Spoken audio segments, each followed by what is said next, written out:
Hi friends, I am Tirak. You're watching Tech May Be Unique, and today we're going to see how to create the black outline text effect or outline text effect on your Canva like this and on your computer. And if you are new to this channel, make sure to click on the subscribe button below. We just quickly move on to the video. So how to create this outline text effect on your Canva, I just going to show in this video. For that, first you click on the app section here and just search as Font Studio. So just type as font and studio here, and you can find the font studio on the first application I just talking about.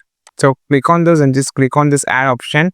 Now you just need to add the font. So as I talking about this font, outline font, so here you can just name it whatever the name you can just name it as. So I just going to name my name here, type my name here, and now you just can change the outer projection, like you can just add more colors or just going to change this to a black color. So and then after creating, you can have a special effect if you just need it, letter tilt or letter separation.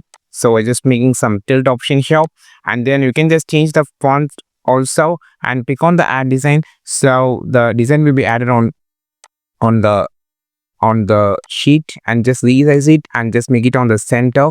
And this is how we just create a black outline text effect on the Canva. I think this video helped you a lot. Like this video, share this video, subscribe this channel. We will meet our next video with the super valuable content. This is Tilak signing off from Tech May Be Unique. Have a wonderful day.